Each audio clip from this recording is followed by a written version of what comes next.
सर्वप्रथम सर्वांना श्री स्वामी समर्थ. 3 सप्टेंबर 2023 रविवारी संकष्ट चतुर्थी आलेली आहे.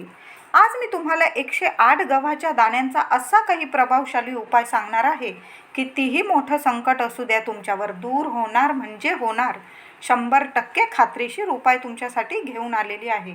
त्याआधी तुम्ही माझ्या चॅनलवर नवीनच असाल, पहिल्यांदाच व्हिडिओ बघत असाल, कृपया आपल्या चॅनलला नक्की सबस्क्राईब करा. ह्या दिवशी 3 तारखेला 3 सप्टेंबर 2023 रविवारी संकष्ट चतुर्थीच्या दिवशी सकाळी लवकर उठा. अर्धा तास लवकर उठला तुम्ही तरी चालेल. सकाळी लवकर उठून अंघोळीनंतर घरात गोमूत्र शिंपडून द्या. गोमूत्र नसेल, गंगाजल असेल तुमच्याकडं, शिंपडून द्या. ते शिंपडताना तुम्ही दुर्वांनी शिंपडायचं आहे तुम्हाला.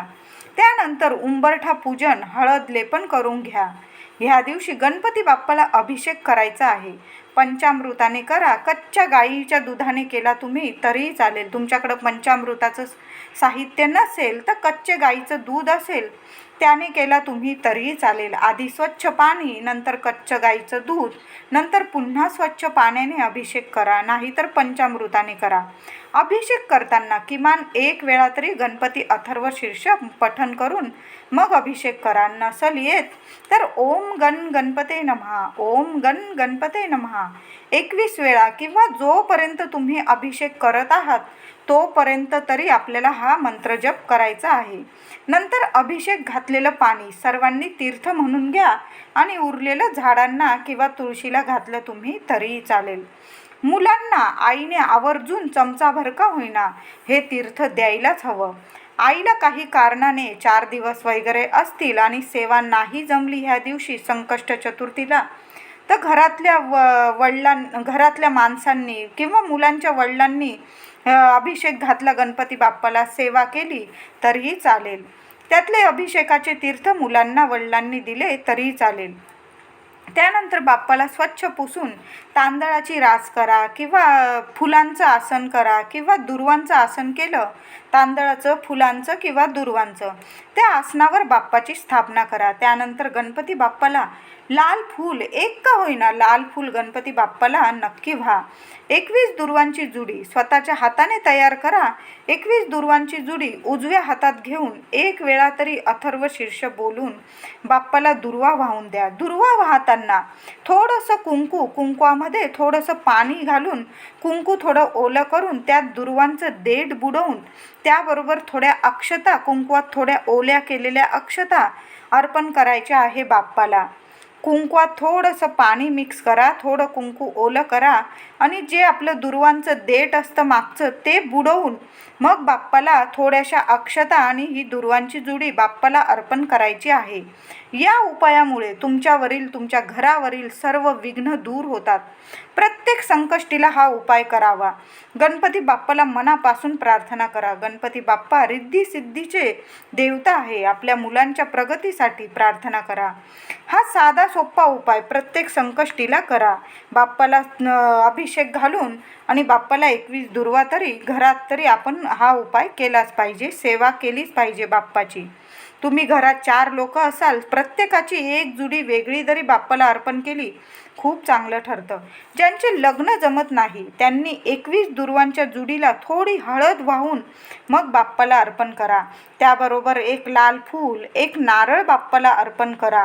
लग्न जमण्यासाठी गणपती बाप्पाच्या चरणी मनापासून प्रार्थना करा. त्याचबरोबर बाप्पाला केशरी मोदक, ज्यांचे लग्न ठरत नाही त्यांनी केशरी खीर, म्हणजे जो तुम्ही बाप्पाला नैवेद्य दाखवत आहात त्यात थोडी का होईना केशर घालून मग तो नैवेद्य बाप्पाला दाखवा.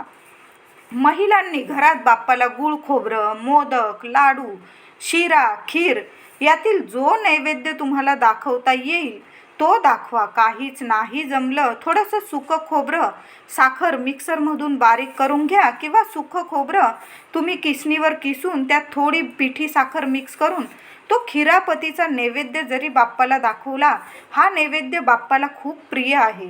हा नैवेद्य लहान मुलांना सुद्धा खूप आवडतो. तो नैवेद्य खिरापतीचा नैवेद्य दाखवून संपूर्ण घरात किंवा आजूबाजू लहान मुलं असतील, तुमच्या घराच्या आजूबाजू राहत असतील, त्यांना सुद्धा तो नैवेद्य, तो प्रसाद म्हणून वाटा. खूप चांगलं ठरेल.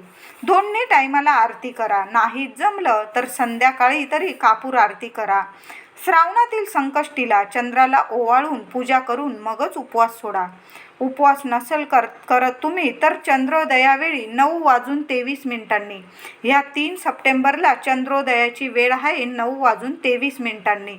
चंद्राला ओवाळून घ्या, पूजा करून घ्या आणि मग उपवास सोडा, नाही तर जेवण करा. मंदिरात जाता आलं तर 21 गुळाचे खडे, 1 नारळ, लाल फुलं, 21 दुर्वांची जुडी बाप्पाला अर्पण करा. किंवा घरात जरी तुम्ही ही सेवा केली, तुम्हाला मोदक वगैरे काहीच नैवेद्य नाही जमला, 21 गुळाचे खडे बाप्पाला नैवेद्यात दाखवा आणि गुळ खोबरं दाखवलं तुम्ही तरी चालेल.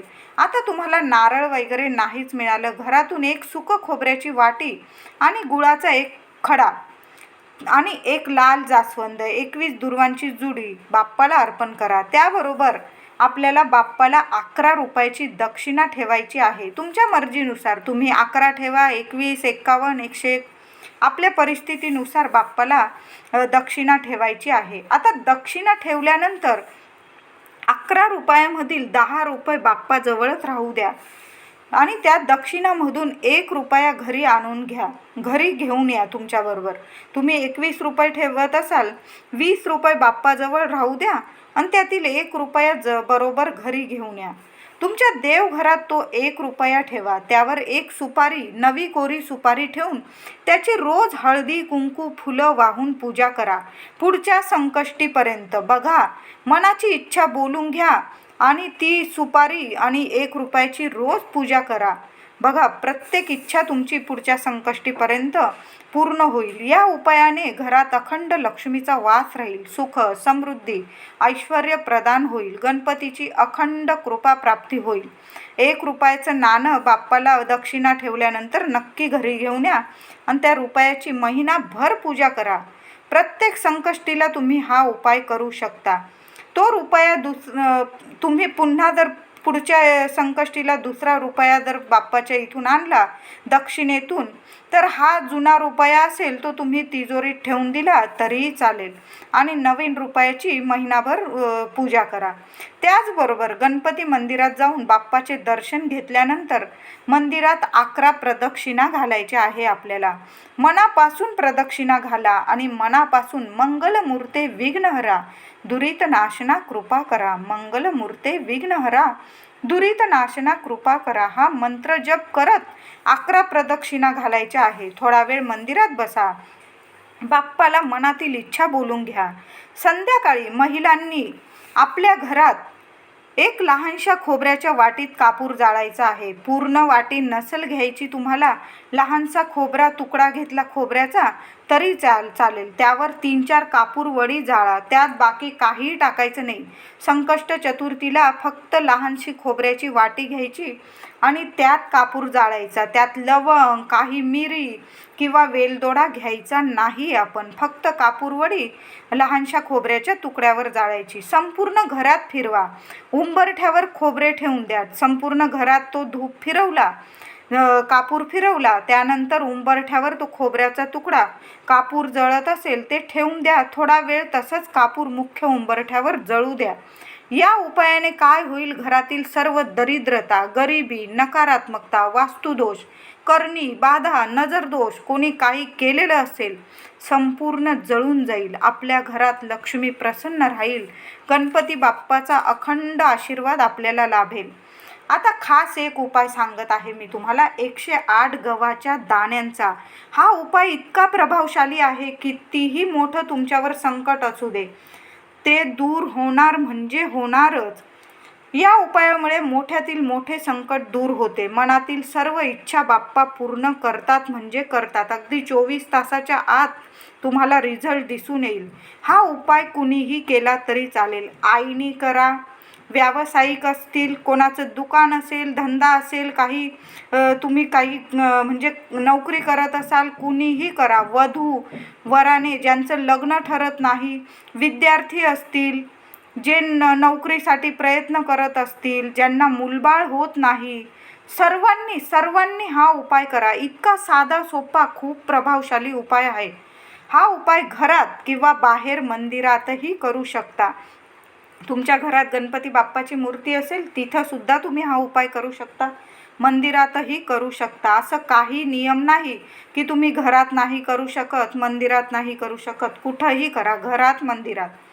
108 गव्हाचे दाणे घ्यायचे आहे. तुटके फुटके घेऊ नका, चांगले टप्पोरे सोन्यासारखे गव्हाचे दाणे घ्यायचे आहे. गणपतीला अर्पण करायचे.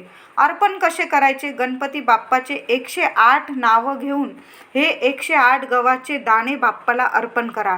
गणपती बाप्पाला मनातील इच्छा, मुठीत गव्हाचे दाणे घ्या किंवा वाटीत एखादे दाणे घ्या आणि मनातली सर्व इच्छा, तुमच्या अडचणी असतील, बोलून घ्या. गणपती बाप्पाला मनापासून साकडं घाला की माझी अशी अडचण आहे, माझ्यावर हे संकट आहे, बोलून घ्या. आणि गणपती बाप्पाचं एक नाव बोला, एक गव्हाचा दाणा बाप्पाच्या चरणी अर्पण करा. पुन्हा दुसरं नाव घ्या, दुसरा दाणा अर्पण करा. असं करत करत 108 नावं, बाप्पाचे 108 नावं, अष्टनामावली बोलून 108 गव्हाचे दाणे आपल्याला बाप्पाला अर्पण करायचे आहे. एखादा कागद ठेवला तुम्ही बाप्पाच्या इथं जवळ आणि त्यावर 108 दाणे अर्पण केले तरी चालेल. नाही तर फुलांच्या पाकळ्या वगैरे असतील त्या ठेवून द्या आणि त्यावर 108 दाणे बाप्पाला अर्पण करा. त्यानंतर 21 दुर्वांची जुडी, हे 108 गव्हाचे दाणे अर्पण केल्यानंतर तुम्हाला 21 दुर्वांची जुडी बाप्पाला अर्पण करायची आहे. बाप्पाला कधी पण दुर्वांची जुडी अर्पण करताना, महिला असू दे, पुरुष असू दे, हळदी कुंकू वाहूनच बाप्पाला दुर्वांची जुडी अर्पण करावी. त्याशिवाय बाप्पाला ती जुडी अर्पण होतच नाही. तुम्ही विचार करा, आपण एवढी जुडी तयार करतो आणि बाप्पाला ती अर्पण केली तर बाप्पाला अर्पण होत नसेल. त्याआधी तुम्ही त्या जुडीला हळदी कुंकू वाहून घ्या, थोडेसे अक्षत वाहून घ्या आणि मग ती जुडी बाप्पाला अर्पण करा. देठ बाप्पाकडं असू द्या आणि दुर्वा आपल्याकडं असल्या अशी जुडी आपण बाप्पाला अर्पण करायची आहे. गूळ, खोबरं, मोदक नैवेद्य दाखवा. हा उपाय खूप चांगला प्रभावी आहे, संकटनाशक उपाय आहे. सोन्यासारखे गहू तुमच्या आयुष्यात सोन्यासारखं सुख मिळवून देतील. इतका प्रभावशाली सोन्यासारखा उपाय आहे. सर्वांनी करा. तुम्हाला फक्त 108 गव्हाचे दाणे अर्पण करायचे आहे बाप्पाला. तुम्ही हा उपाय दिवसभरात केव्हाही करा. अगदी चंद्रोदयापर्यंत, रात्री 9:23 ह्या संकष्ट चतुर्थीला चंद्रोदय आहे तोपर्यंत तुम्ही हा उपाय करू शकता. अगदी तुम्ही चंद्रोदयाच्या वेळी हा उपाय केला, उपवास सोडण्याआधी, तरीही चालेल. सर्वांनी करा. अगदी विद्यार्थी असतील त्यांना जरी परीक्षेत यश मिळवण्यासाठी हा उपाय केला, यशस्वी व्हाल. आईने आपल्या मुलांसाठी करा, संतान प्राप्तीसाठी करा, ज्यांचे लग्न ठरत नाही त्यांनी करा, नोकरी धंद्यात तुम्हाला यश मिळवून घ्यायचं असेल त्यासाठी करा. घरात अखंड लक्ष्मीचा वास राहावा, आपल्या घरात पैसा येतो तो टिकत नसेल त्यासाठीही महिलांनी आपल्या घरात हा उपाय करा. तुम्ही घरात करा, मंदिरात करा, असं नियम काही नाही. फक्त बाप्पाला ह्या दिवशी 108 गहू नक्की अर्पण करा. चांगले गहू घ्या, टप्पोरे सोन्यासारखे, आणि बाप्पाला अर्पण करा. बघा काय चमत्कार होतो. आजचा व्हिडिओ आवडला असेल लाईक करा, शेअर करा, चॅनलला नक्की सबस्क्राईब करा. धन्यवाद.